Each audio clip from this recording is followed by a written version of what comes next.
Hey everyone, welcome back to another episode of the Valerie Rose Show. I'm your host, Valerie Rose, and today's episode is going to be super powerful. I know I say that shit all the time, but let me tell you that we're going to be talking about Latinas in entrepreneurship, navigating the expectations, visibility, and the pressure to perform. And I'm going to be doing that today with an amazing guest who is here all the way from Connecticut. And she's coming from the East Coast, coming over here to the West Coast because the podcast place is located here in Long Beach. So let me tell you a little bit about her before we welcome her. She is a powerhouse Latina entrepreneur, speaker, and community builder, redefining what it means for women to lead, connect, and thrive in business. As the founder of Boss Babes Brunch and the Elevate Kollective, she has built movements rooted in empowerment, legacy, and authentic connection. Raised in New York City by Puerto Rican parents, her lived experience navigating identity fuels her mission to create these spaces where women no longer have to shrink themselves, shapeshift, or ask for permission to be seen.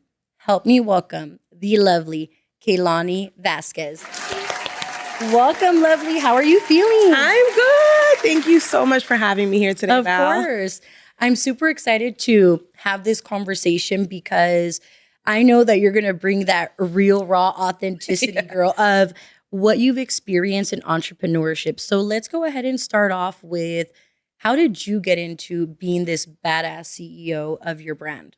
Absolutely. I think that's a really great question. First, I want to say thank you so much, Girl, of course. for having me here and welcoming me to your space and this podcast. I think it's amazing what you're doing and elevating so many voices.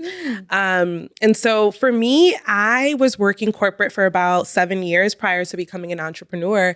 And in those 7 years, I absolutely loved the work that I was doing, right? I was working with kiddos. It was a nonprofit organization. And much like many stories, right, I felt burnt out towards the tail end, especially right during COVID.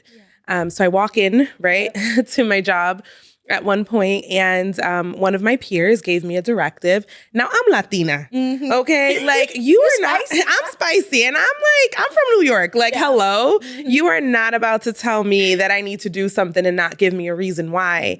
And so her answer to me was, well, you have to do this, and, if you don't like it, go and speak to our manager.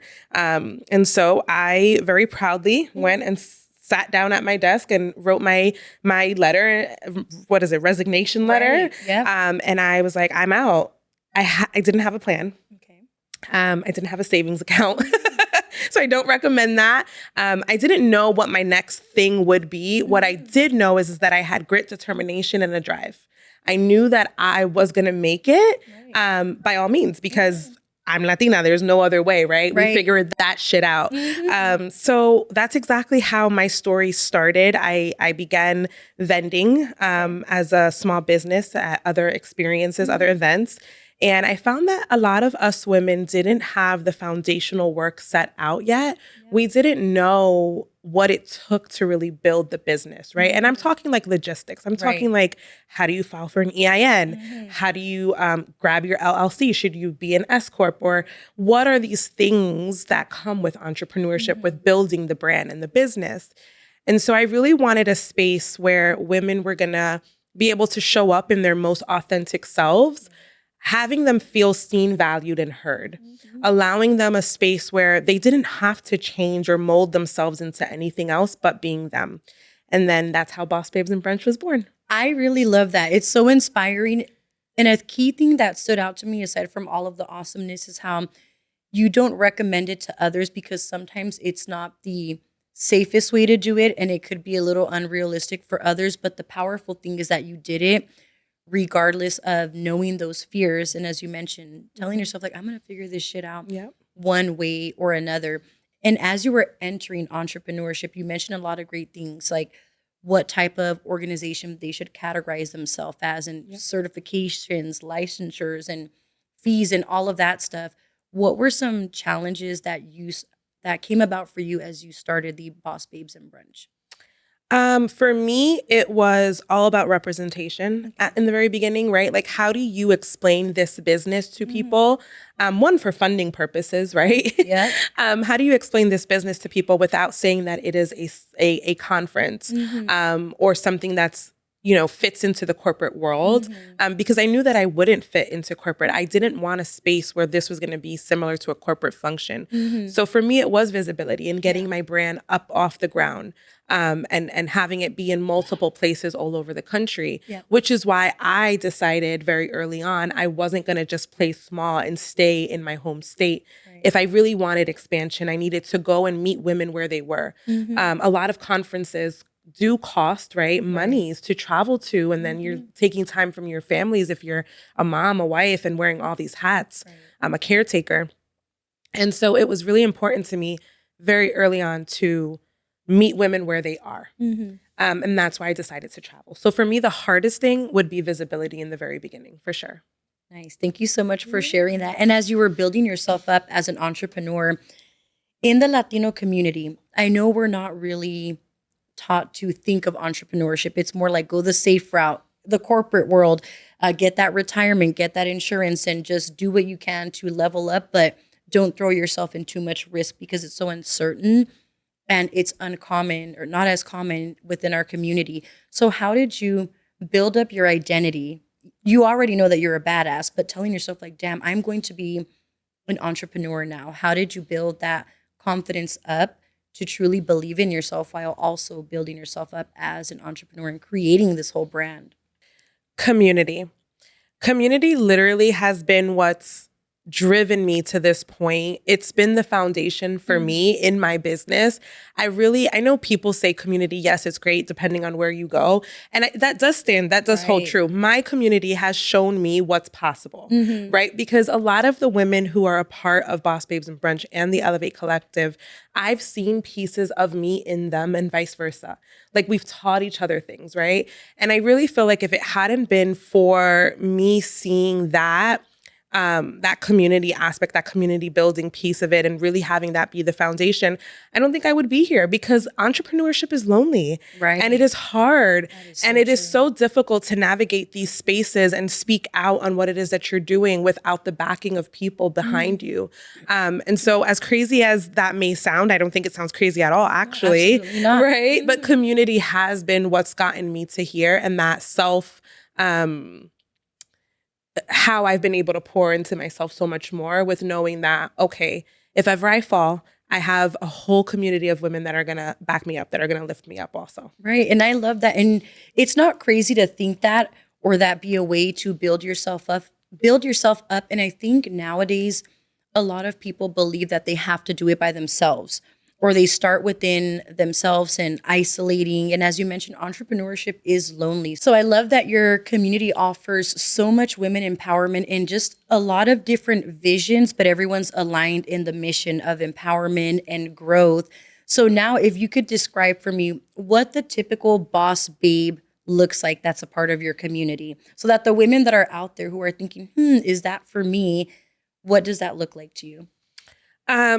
So when you say typical, that to me kind of typical, I wouldn't say is like the word, right? Okay. And only because there isn't a typical type. I feel like any woman who's at any stage in her business, or in her life for that matter, is welcome to be the boss babe, right? Like we're all boss babes, or what is it that you guys say on the West Coast, chingonas? Yes. We're all that. And I feel like it's about elevating yourself in owning your power, owning your voice, and representing who you are at your core, your identity. Women come from all over the country, right?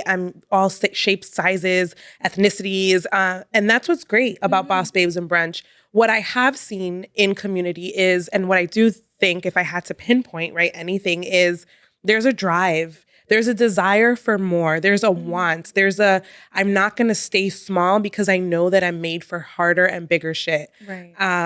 And women who have come through the community, who have stayed, show that, right? I don't know what it is yet, is what they may say, Pero I know that there's something else that I need to be going for. And through the community, we help dissect that. We help open that up for them. The biggest thing for me also too is the collaborations and the networking piece of it. You get to meet so many women through Boss Babes and Brunch, through the Elevate Collective.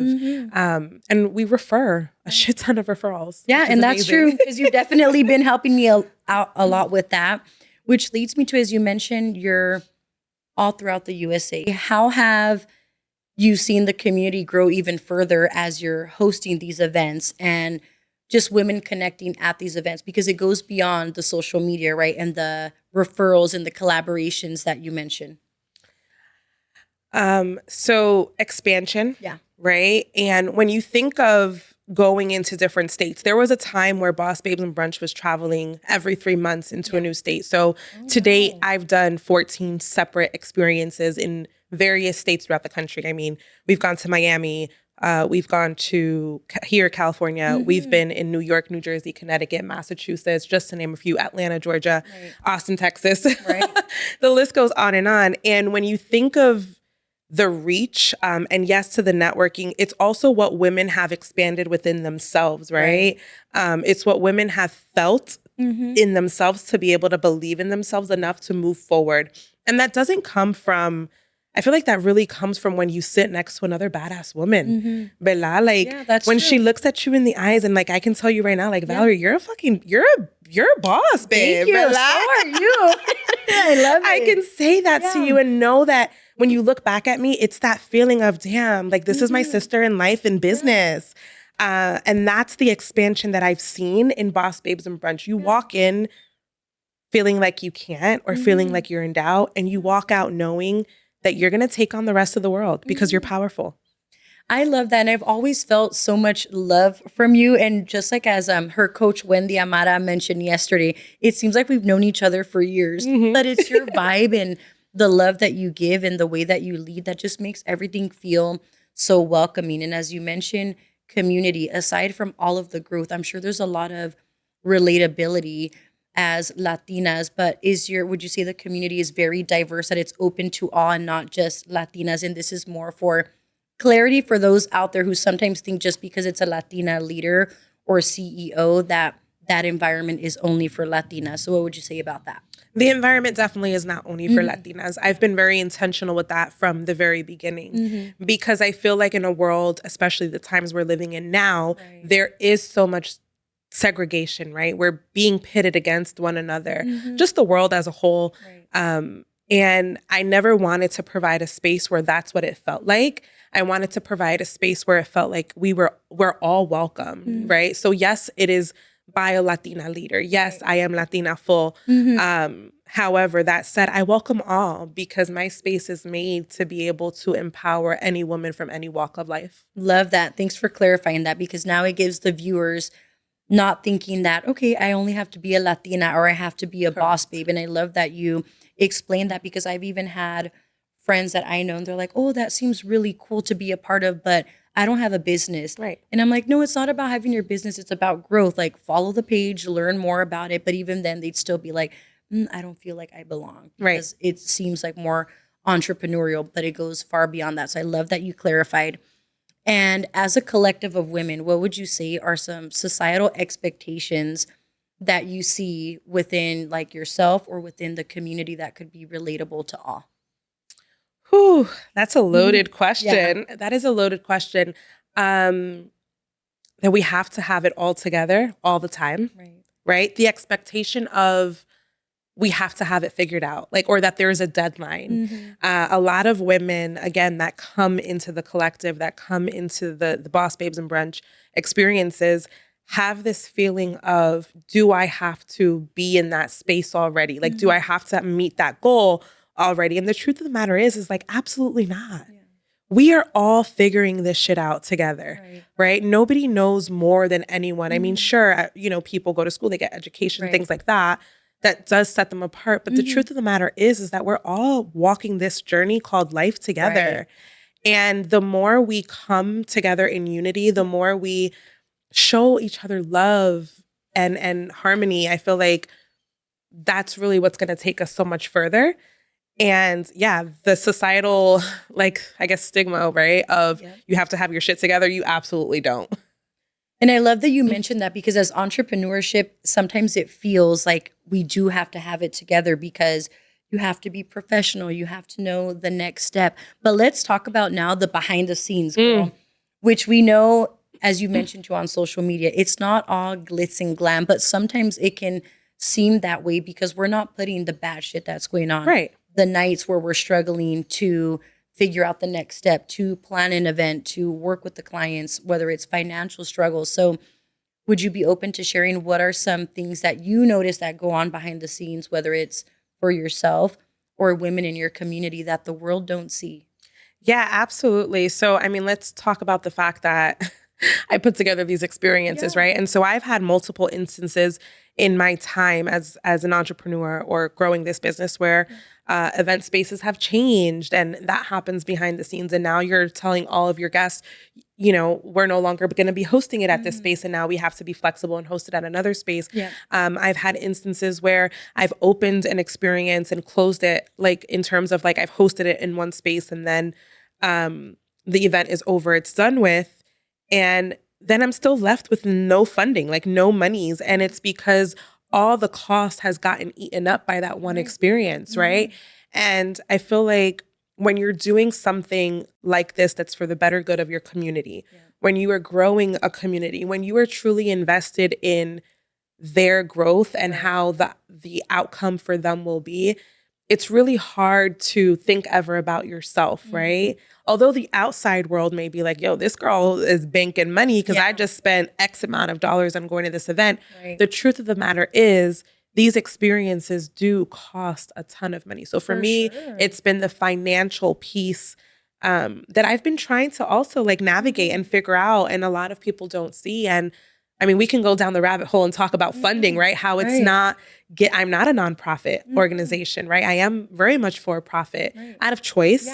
And there's nothing wrong with that. And that goes back to like not shrinking ourselves, because as much as you are that community builder and you provide this space, you do it because it's a natural in you, but you're also a business. And it's okay for you to, you know, to ask for your fees and set your prices. Right, exactly. And as a for-profit organization, funding is very far and few in between unless I'm applying for a scholarship or applying for a grant of some sort, right? And even then, there's so many thousands of people who are also applying for these opportunities. And so how do you stand apart? How do you set yourself apart, right? I think a lot of the times that's the number one thing that a lot of people don't see. They don't see the late nights. They don't see the crying. They don't see the papers, endless papers and sticky notes all over the desk of ideas that are coming to mind. And should I actually run with this?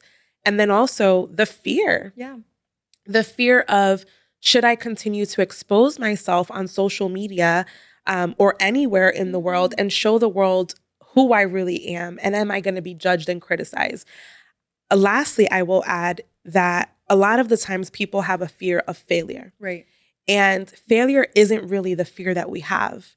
The fear we have is success. Because we've failed so many times before in our lives, we don't know what it's going to be like to succeed. And as a Latina, successful Latina, right? I want to be able to still tell women it is possible for you too. So I'll end with that.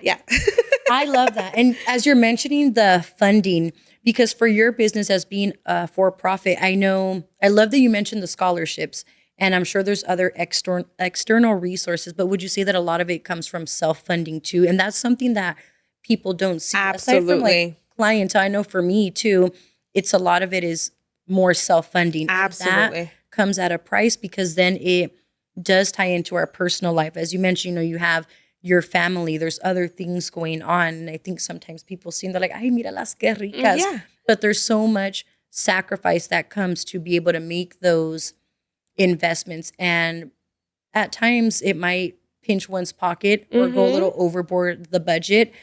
But it's those moments where we take the dive and the risk anyways to not be afraid of the failure, as you mentioned, to end up achieving that success. Well, what happens too is that people see entrepreneurs and they automatically think that they're like rolling in dough, like they're rolling in all this cash, right? People tie entrepreneurship to money, to wealth. Right. They don't see the freedom part, right? Freedom, there's a cost to freedom. Right. And freedom in terms of your time, what you're choosing, to do, obviously, with your time, there's that aspect of it too. And why I chose entrepreneurship was the flexibility for time. Right. It wasn't necessarily to get rich. And let me tell you, any business that you start, if you think you're going to start a business that you particularly, but to any woman who's watching, it takes time to build, right? It is not overnight success. It is noches de sweat, tears, de todo un poco. Right. And not every entrepreneur is successful, right? You may fail a couple of times and a little, hard bumps along the road, but you get back up. That's true. 100%. So I know some unique challenges that we can face as Latinas is sometimes we feel like we have to carry our whole community with us, whether it be the Boss Babes Brunch, whether it be the Elevate Collective, or just your own personal community as well. So what are some ways that you take care of Kayelani to be able to pour into everyone else? I go on retreats. I feel like I have a really good sense of taking a step back from things when I know that it's very overwhelming, because I know that I can't pour in from an empty cup. Right. It wasn't always the case though for me, right? I didn't always do that. I feel like that definitely has happened more. I've learned to do that more over the years. My coach, Wendy Amara, has really given me a space where I feel seen and allowed to be my most authentic self, which also aids to me being able to take care of me, right? So we recently just had a retreat up in the hills of California. And I say all of that to say that being in that space, reminding myself of my badassery, who I am, allows me to then pour forward and give more to my community in ways that I couldn't do 4 years ago. Yeah. And I love that you know when you need to take a step back and you have that awareness to know, okay, it's time to take care of myself. And you mentioning the place of the retreat, how did you feel being there? Because there's so many Latinas, whether they're entrepreneurs or not, that they don't ever get access to that, whether it be like just a beautiful big home like that or going to an event because they're feeling scared. So how did you feel as a Latina being in such a beautiful place, embodying your boss babe energy and reminding yourself that I belong here, to inspire other women to let them know? So at first, initially walking into the house, I was like, am I really here? And then I kept on reciting like the song in my head. I made it. Oh my gosh, I made it. I'm not going to sing the whole song, but to the point that that's what I kept on saying in my head. And then I went through a series of, do I belong here? Right? Like, is this the space for me? The space is so welcoming that I knew it was. So what made you question that? Because there's still that little Kayelani, that little voice in my head of, am I on the right path, right? Like, I know that I am. I possess the tools. I'm doing the thing. I'm setting the scenes. I'm doing, like, everything seems like it's in alignment. There's still always that little piece of doubt. And of course, it's, you can shake it off. Pero I feel like, if I'm being really honest, it's going to live there in times where you elevate. Right? When you elevate to the next thing, or you're breaking a glass ceiling, or you're doing the next piece of your journey, or on the next piece of your journey, rather, you're going to have that fear of, okay, now I'm going a step further.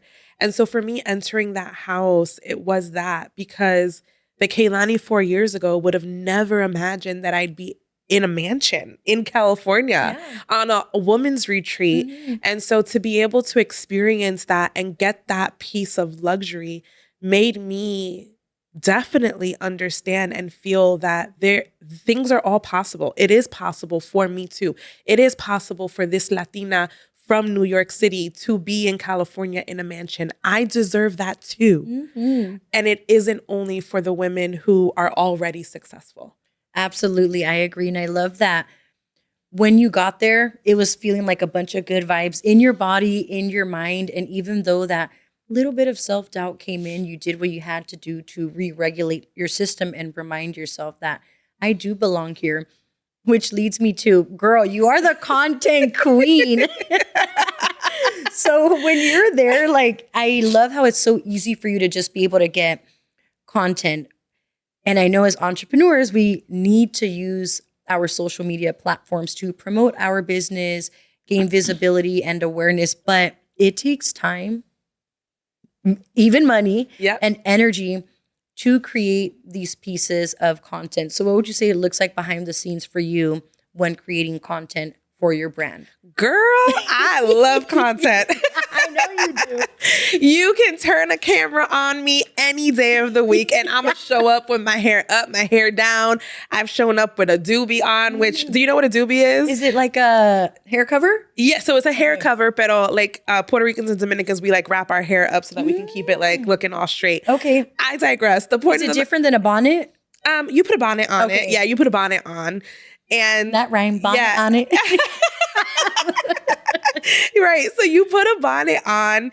And I've shown up in all different things, makeup on, makeup off. I love content. I feel like it really gives your audience an opportunity in your life, right? Like who you are at your core. Right. And especially as the leader of a huge community, what I think a lot of other leaders who run communities do miss is that piece.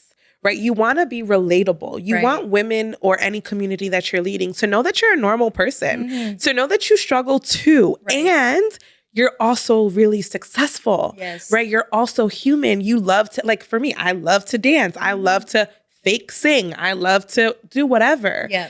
And that's why I've seen those videos. Yeah. That's why I'm smiling, because you'll be like, yes, like the whole bit, like let's go, right? Yeah. It shows my personality. Yes. It shows that I can be playful. It shows that, you know, if there is something serious, I can also turn on that piece of me also to have real leadership conversations as well, because I've done that. Conversations about world events as well. I've done that. And yeah, content is queen. Like content is what is going to get your business out to the world. Because right now, everybody is marketing in different forms, right? But right now, social media is the number one way to get your business out there. Absolutely. And with your authenticity, as you mentioned, you show up on social media in so many different ways. Was it hard for you to show up as your natural self, or did that take some confidence and skill building? Because as you mentioned, a lot of other people don't do that. They just show up as their typical best self. Yeah. So it did not take confidence and skill building for me, at least anyways. Over time, have I developed and pivoted and maybe skills, right? Like change different ways that I'm choosing or different things that I am choosing to share 100%. Now, I realize that isn't the norm for everybody. Right. And so what I would say, a piece of advice for anyone who is looking to start getting more comfortable and confident with the camera and showing up and representing their business in that way, is start by showing what your business does, right? Or start by, you don't even have to show your face. There's like there's faceless content that a lot of people post, right? Turn on a camera. If you're going for a walk, record your feet walking. If you're outside getting something to eat, I love that. Do whatever. And I did that yesterday. So as you're like, record your feet walking. Yes, like record your feet walking, put some music over it, and then a beautiful like message that you want to share with your audience as it relates to what your page is about. Where a lot of people lack or don't push hard enough is they think, well, I don't know what to post, so I'm not going to post anything. Well, your business is not going to gain visibility that way. That's true. So post anything as it relates to your business. And I love that you mentioned the whole feet thing, because it reminds me, I'm like those people out there with the feet fetish. So what it leads me to is, I can relate to you, and correct me if I'm wrong, but I notice like when I get content, it's of my natural daily life. So it's like papitas, like it's easy to be able to record it, because I'm like, oh, I'm out hiking. It's such a beautiful view. Like, let me just record myself hiking, because it's what I naturally do. I'm already here. And as you mentioned, just put in an overlay like music or some sort of motivational message. So would you say it's easier for you to create content because you're posting about how you're living in your natural life versus other people where they might not be really living that life and they have to go out and create specific curated content? No, we all live every day. Yeah. right? We all have different walks of life. Right. That's what makes us human, and that's what makes us so beautiful. And so when you are turning on the content or recording yourself, it is, yes, very much, what are you doing today? If you are a corporate baddie, record yourself going to work. Like, record yourself at your 9-to-5 job. If you have a side hustle and you're a corporate baddie, those women are the most powerful women, right? I say. And so, yeah, your 9-to-5 is what's funding your 5-to-9. Record yourself doing that. Like, sis, it is perfectly okay. There is no shame in that. If you're a mom all day, record yourself momming all day. There is a community for moms. There's so many different communities. And I feel like where we fall short is we don't just turn on the camera. Now, I'm not saying everybody needs to know what you're doing all the time and everybody needs to be upping your business. No. But if you are somebody who is looking to start creating and promoting and posting, then absolutely there has to be a level of comfortability that you have with turning on the camera and sharing it with the world. And knowing that, if I'm telling you the truth, there may be people that are going to bring the truth. They're going to judge you. Right? People are going to judge you. And it is going to be scary and it is going to suck and it is not going to be okay. That is okay, because not everybody is for you. Right. And you are not for everybody because you are champagne, baby. There you go. Okay. You're like bubbly too. Bubbly too, okay. And I love that you mentioned that because it just shows the possibility for others that they can literally just record who they are.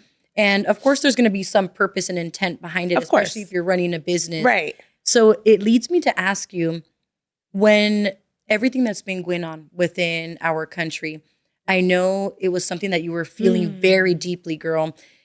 Would you say that before that, you kind of felt like you not were in a box, but you were sticking to what you typically post? I totally was in a box, girl. Okay. Yeah, I totally was in a box. And how did you get out of that box to just be like, you know what, I'm going to take a stand because I really believe in this. It's hitting your nervous system where you're like, I need to let it out. And then you finally let it out and took that stance as a leader to speak up. Yeah, so what it took was for me to see a post by a celebrity who I thought was admirable. Okay. And when I saw that post and I saw what she had mentioned and I saw how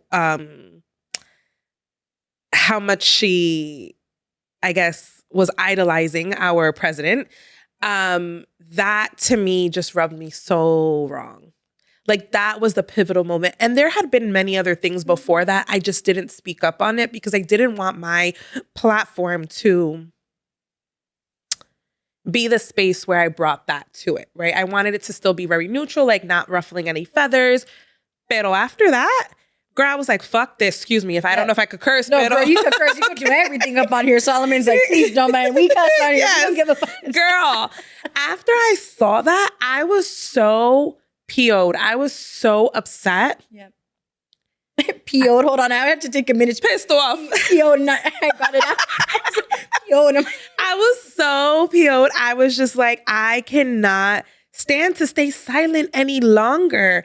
As a Latina, I would be doing a total disservice to my community of other Latinas, of other women of color, if I did not speak up. And that shit to me was wrong, like on all levels wrong. Yeah. So that was like literally what pushed me over the edge to start utilizing my space as being that leader that's going to speak out on it, that's going to say, this is not okay, that's going to say, if you are feeling this way too, let's talk about it. Right.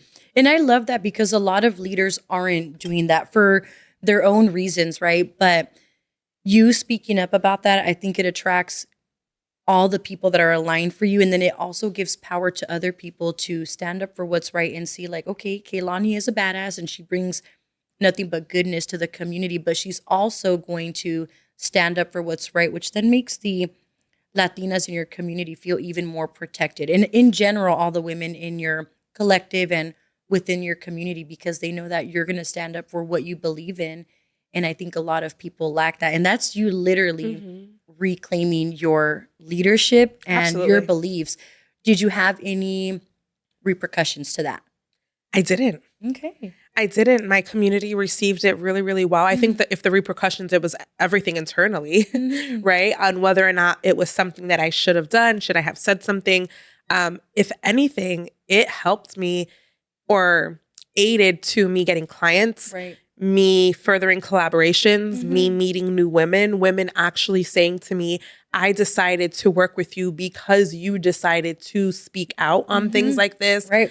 And knowing that I was that voice for these women, I was like, shit, that's badass. Yeah, and it feels good. It feels You're like, so I'm just good. my authentic self. Yeah. The fact that I could like just say it with my whole chest, baby, that's next level. Yeah, because you were speaking some good and truthful stuff, and it was you being vulnerable and being honest about what it is that you were experiencing and what you were feeling, which a lot of us could relate to.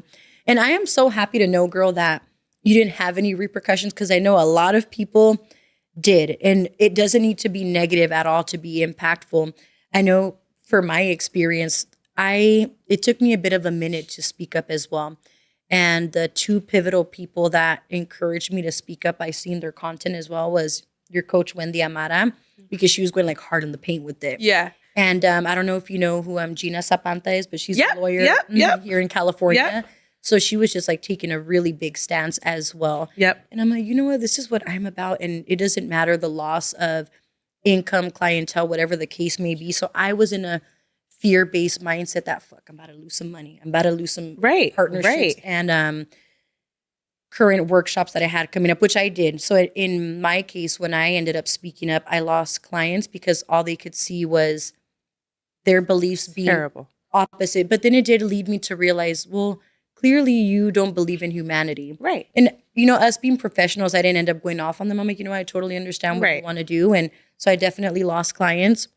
I lost partnerships where I was already in collaboration with certain organizations or to do a workshop. And they're like, oh, because you chose to speak out and we're neutral about it, we're going to have to drop you. And I think a lot of it is because, you know, esta es una bocona. Like, claro, decir algo, she's going to say something. So we'd rather work with someone who isn't going to be as vocal for those things. So for me, it was knowing like, okay, you're going to take a big hit with money. You're going to take a hit with other people. But I was also reminded that it's okay because they weren't in alignment for you and they're not for you. I was just going to say that. The fact that you were okay with that. Like you knew what was going to happen and you were like, that's okay. Yeah. Like I'm going to just be, right? Who I need to be. And that's it. That's the most that I could do right now in this season. Right. And what do you think, in your personal opinion, the people that are Latinas, Latinos, that they don't speak out and they're kind of like neutral about it?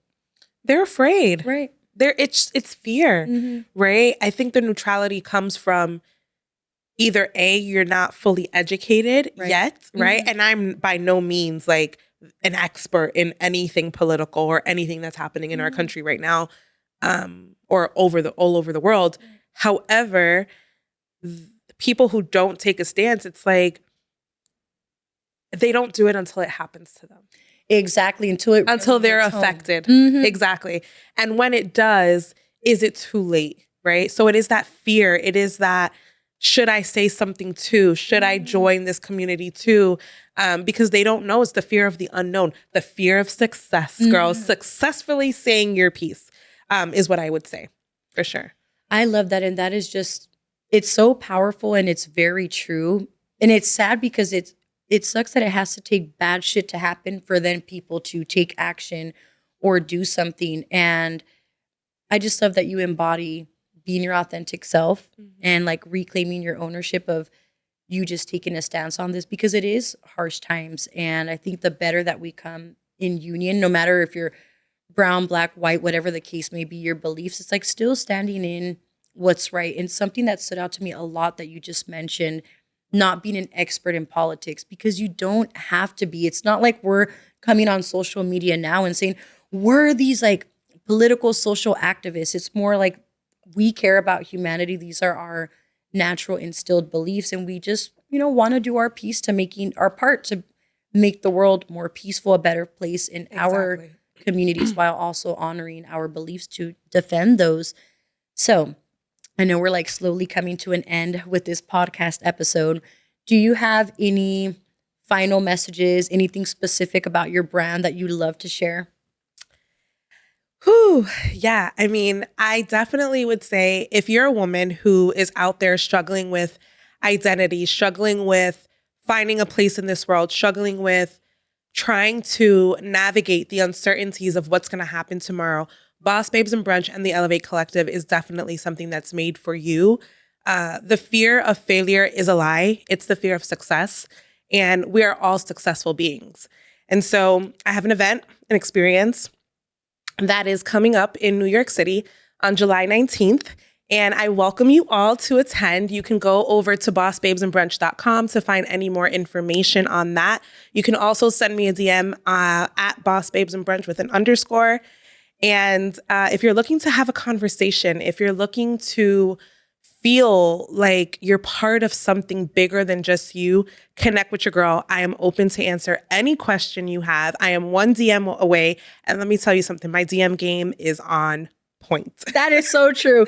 I remember you posted a poll saying, do you rather communicate via DM or email? And I was like, DM. I'm like, she quick in them DM. So she ain't lying, y'all. Hit her up. Yes. Now, before we end this, my friend, I like to do something with guests called Elevate in 60. So it's asking 3 questions, and the goal is for you to answer each one in less than 60 seconds. Oh, okay. Are you ready? I'm ready. Like, where are these questions coming? Yeah. I'm like, what kind of questions are these? I know, as I told you, I'm like, it's never anything negative, I promise. For the first question, what does success mean to you? Ooh, it means freedom. Freedom of time, financial freedom, freedom for my family. Freedom. I love that. Thank you so much for sharing that, because people, success is defined for each individual differently. Some people want that perfect house, the material success, but success goes beyond the material. And as you mentioned, it's the freedom of time, freedom of being with family. And there's just so many different ways to define what success means for you. Number 2, what does the color purple mean to you? Because we rep in purple and white for your brand. Oh, purple for me is like warrior princess. It is like goddess. It is like feminine energy. It gives off like royalty, like boss babe. Funny enough, the color purple actually came from a photo of me when I was 7 wearing a purple skirt that I've actually posted on Instagram. So go ahead and check it out. Okay, definitely. Yeah. Oh, nice. I love that. Because I was going to ask, how did that came about? If it was like your favorite color, or if it was, all the different thoughts of what colors do I use for my branding. So I love that. And for the final question, a moment you almost quit entrepreneurship. It was July of 2024. I almost quit. I didn't think that I would come back from the hardships that I had endured that summer. Mm-hmm. And I was about to throw in the towel. Well, I am glad, girl, that you are still here, echándole ganas and moving forward. And may 2026 be an awesome year of growth for us both. I'm super happy to have made this connection with you, y'all, the power of social media, because I would have. Hello. Yeah, like that's how we came across each other. And then just everything aligned so beautifully, girl. Mm-hmm. Like meeting you yesterday in person and now doing this podcast. So I definitely look forward to further growth in friendship and business. And I thank you so much for taking the time to be here. Now, everyone, please make sure to like, comment, subscribe, and share this video with a Latina or someone who is seeking to further understand entrepreneurship and also know that it's not all about the glitz and glam. And make sure to check the description box down below so that you can connect with lovely Kayelani through her website, social media platforms, and you'll find the information to get your ticket for the, how do you have it labeled on the flyer? Isn't it Nueva York Evolve? Yes, yep. Evolve Nueva York. There you go. On the website, it's labeled as NYC Evolve. So please make sure to check that out. And thank you for tuning in. I'll see you in the next video.